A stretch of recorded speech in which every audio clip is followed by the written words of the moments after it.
Hello दोस्तों, Sohail science classes में आप लोगों का स्वागत है। मैं आज आप लोगों के लिए न्यू टॉपिक लाया हूँ। हम लोग पिछली क्लास में पढ़ चुके हैं प्रोकैरियोटिक कोशिका और यूकैरियोटिक कोशिका में अंतर।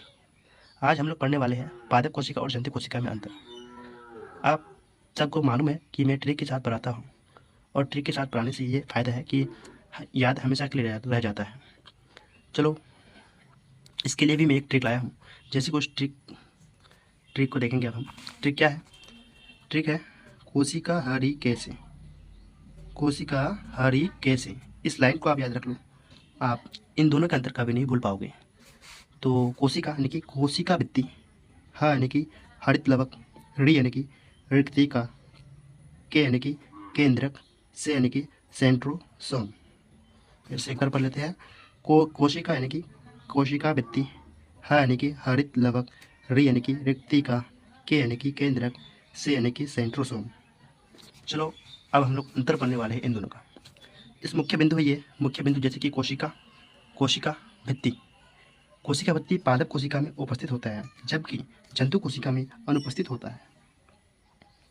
अगला पॉइंट है हरित लवक।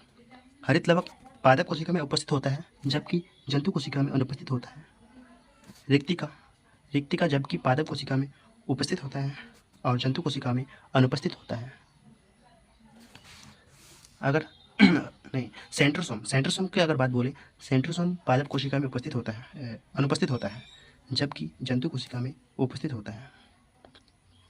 सेंट्रोसोम पादप कोशिका में अनुपस्थित होता है, जंतु कोशिका में उपस्थित होता है।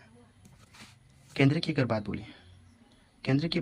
बोले, केंद्रक दोनों में उपस्थित होता है, याद रखना। लेकिन कहाँ पर उपस्थित होता है? देखो, पादप कोशिका में परिधि की ओर होता है, जबकि जंतु कोशिका में मध्य में होता है केंद्रक। आइए आकृति की बात अगर बोले, आकृति पादप कोशिका में निश्चित होता है, यानी कि पादप कोशिका में पादप कोशिका की आकृति निश्चित होते हैं और जंतु कोशिका का आकृति अनिश्चित होता है। तो आप लोगों को ये वीडियो कैसा लगा? अगर अच्छा लगा है तो लाइक एंड कमेंट शेयर करें, चैनल को सब्सक्राइब भी करें।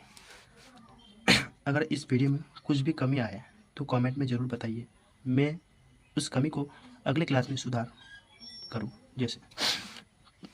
तो आज का क्लास यही तक। अगर आप लोगों को ये वीडियो अच्छा लगा है तो like and share comment and subscribe करें। तो धन्यवाद।